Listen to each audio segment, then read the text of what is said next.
Boa tarde. No mês passado, os deputados federais Walter Feldman e o pastor Eurico viajaram à Índia, onde se reuniram com Dalai Lama. Isso apesar do governo chinês ser contra a viagem, alegando que ela seria lesiva à relação com Pequim. Para falar sobre essa experiência, nós convidamos para o JC Debate o deputado federal Walter Feldman, do PSB de São Paulo. Temos ainda a presença do professor Alexandre Uehara. Ele é diretor acadêmico das faculdades Rio Branco e desenvolve pesquisas sobre questões asiáticas, integração e relacionamentos regionais. Boa tarde, muito obrigada por ter aceitado o nosso convite. Agradeço. Deputado, sobre essa viagem, e a princípio o governo da China foi contra essa visita a Dalai Lama. O que eles argumentaram? Bom, primeiro era uma visita oficial da Comissão de Relações Exteriores e Defesa Nacional da Câmara dos Deputados. No início nós tínhamos 27 deputados que queriam visitar. O Dalai Lama tem uma expressividade muito consistente aqui no Brasil e no resto do planeta. Então havia um interesse para conhecer aquilo que é a situação atual do líder espiritual, muito mais espiritual do que político hoje, o Dalai Lama, que vive desde 59 numa cidade chamada Dharamsala, no norte da Índia. A Embaixada da China nós contactamos porque nós queríamos fazer a visita a Dharamsala e depois irmos ao Tibete para ver a situação atual sob o governo da China. E não foi possível, a Embaixada da China se recusou. Recebemos várias visitas, vários contatos de conselheiros e ministros da Embaixada solicitando que essa viagem não fosse realizada.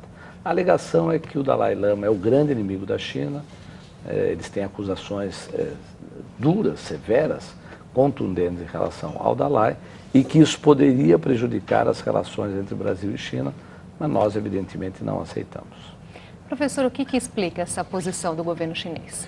O que nós temos que ver é que uma relação da China com o Tibete já há algum tempo, né? É longa, na verdade, e desde 49 houve a incorporação desse território à soberania ao governo chinês, né? Então, desde então, isso tem sido reclamado como parte da China, né? E a grande questão hoje é de qualquer encontro, de qualquer pessoa representante de um governo com o Dalai Lama, significa para o governo chinês o reconhecimento de uma posição, né? O deputado mencionou aqui, de um líder religioso, e enquanto líder religioso, eu creio que não é o grande problema. O grande problema é vê-lo, né, como uma autoridade que representa o governo do Tibete, né, mesmo que fora do Estado. E aí, quando se faz uma visita ou um encontro que se considera oficial com o Dalai Lama, isso o governo chinês não aceita, porque não aceita a autoridade política do Dalai Lama, seja ele estando ele fora ou dentro do Tibete. Então esse é o grande ponto, porque para a China o Tibete é hoje um território chinês. Vamos ver um trechinho dessa visita, onde o senhor deputado pergunta ao Dalai Lama sobre essa relação do governo chinês com o Tibete. Nós nunca declaramos o nosso governo em exílio. Temos uma organização que toma conta dos refugiados tibetanos ao redor do mundo. Em 1974, decidimos que teríamos que conversar com o governo chinês, não sobre a questão da independência, que era irrelevante, mas tentamos discutir com o governo alguns direitos constitucionais que realmente deveriam ser implementados. Essa era a nossa preocupação. O governo chinês sempre diz que estamos exigindo o grande Tibete, mas nós nunca falamos isso. O que queremos é que a Constituição dê aos tibetanos autonomia religiosa, econômica e cultural. Você não me explicar um pouquinho a diferença, então, dessa questão? O Dalai Lama comenta que não quer independência, mas uma autonomia. O que isso significa? Autonomia significa que teria ali a possibilidade de, eventualmente, como acontece hoje em Xangai e Hong Kong, que nós mencionamos, de ter a população o direito de votar nos seus próprios governantes. Existir ali uma subordinação ao governo de Pequim, mas teria sim a possibilidade de ter um governo mais autônomo, com algumas decisões independentes do governo de Pequim. No caso, para usar o exemplo de Hong Kong, por exemplo, lá eles são uma sociedade com uma economia capitalista, apesar da China não ser, né? Eles têm a possibilidade de votar em seus governantes diretamente, né, sem a interferência do governo de Pequim, e é essa autonomia, né, que também o Tibete hoje vem reclamando, né, vem demandando também. Isso não significa independência, porque a independência seria totalmente uma outra nação. Exatamente, é uma outra nação, o que não é o caso neste momento. O próprio povo tibetano, neste momento, né, como o próprio deputado mencionou, não almeja essa independência. Esse é um dado importante, é o chamado caminho do meio, ou seja, há uma integração à nação chinesa, mas as características culturais, tradicionais, religiosas, que é um dado fundamental, a preservação do meio ambiente. Nessa entrevista que nós fizemos, exclusiva para o Brasil, o Dalai nos forneceu 20 minutos do seu tempo.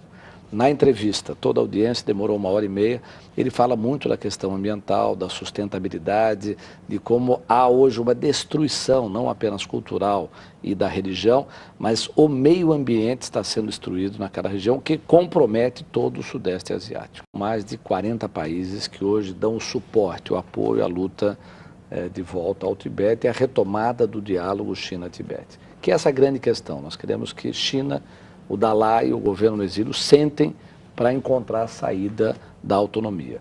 Bom, quando eu voltei do Canadá, nós criamos a Frente Parlamentar Amigos do Tibete em apoio à retomada desse diálogo. Mais de 215 parlamentares assinaram e a partir daí nós recebemos o convite para visitá-lo hoje, aonde ele mora. Nós trabalhamos no sentido do governo brasileiro também dar o seu apoio, como outros países já estão fazendo, vários países da Europa, próprios Estados Unidos. Nós queremos que essas estruturas sentem para o diálogo.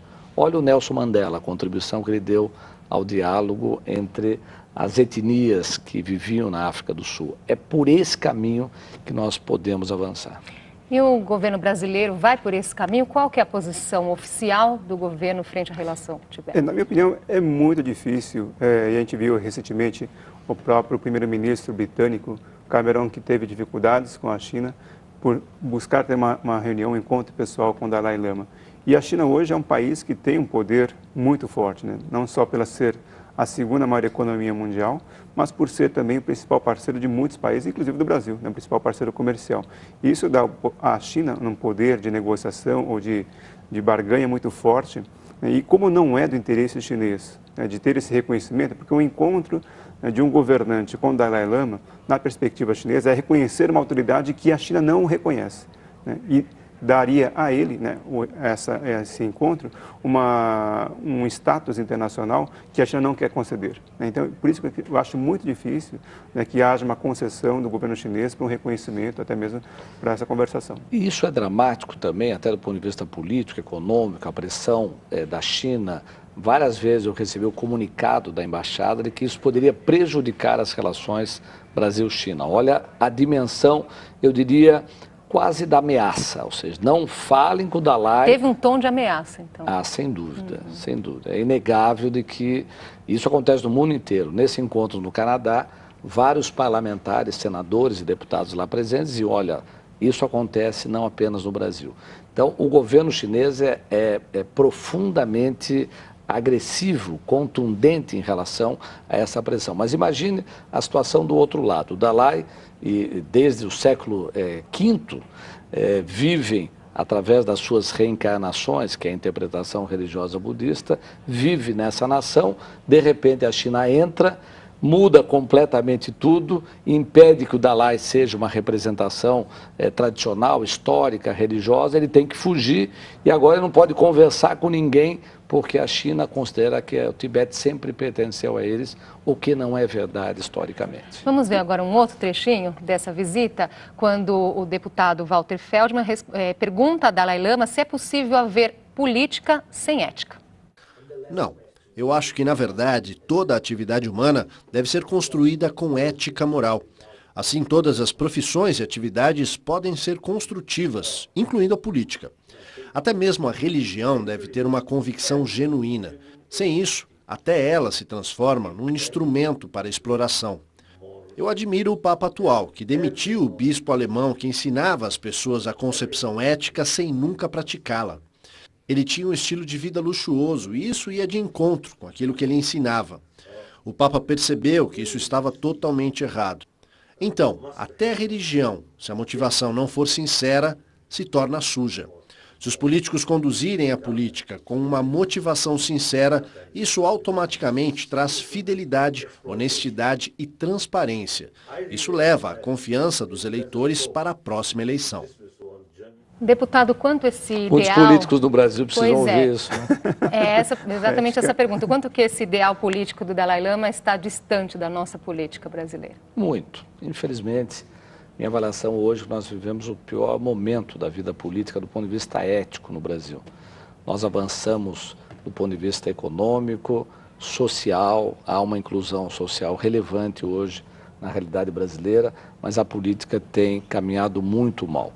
Hoje a perspectiva do poder, a disputa eleitoral, hoje se sobrepõe a política e a doutrina vista sobre um patamar exatamente semelhante a esse que o Dalai expressou. Quais as chances dessa retomada de diálogo entre China e Tibete? Olha, como a gente vê na própria reportagem, acho que é muito difícil neste momento, pelos interesses que o governo chinês tem. Então, uma abertura para negociação, e até pelo próprio novo governo que assumiu agora recentemente, e nas discussões que houve no Congresso, eu vejo que assim, há um endurecimento também na parte política do próprio Partido Comunista Chinês. Então, que essa abertura política para negociações, inclusive com o Tibete, na minha opinião, é muito mais difícil. Agora, Dalai Lama se mostrou esperançoso, deputado. É muito interessante, Zé. Nas conversas que tivemos com ele, mas também com seus assessores internacionais, com a ministra das Relações Exteriores nesse governo no exílio, eles dizem, sem os detalhes, porque são informações estratégicas, de que após a última escolha do atual governo chinês, há sinais de esperança transmitidos por elementos que estão hoje na China e que passam informações de que haveria uma possibilidade da retomada desse diálogo e essa contribuição que o Brasil precisa fazer. Uma forma, eventualmente, poderia ser até,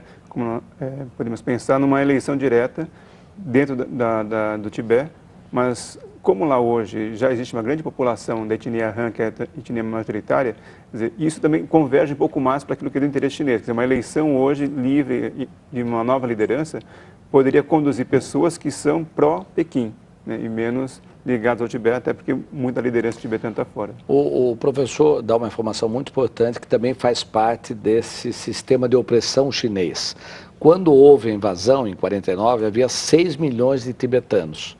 E houve uma migração forçada de chineses da etnia Han, como disse o professor. Então, hoje, deve haver 4 milhões de tibetanos de origem e 6 a 8 milhões de chineses. Portanto, se houvesse uma eleição, realmente os pró-chineses teriam uma vitória. Mas mesmo assim, o Dalai defende a autonomia para que autonomamente essa população possa decidir. Muito obrigada pela presença de vocês. Eu que agradeço.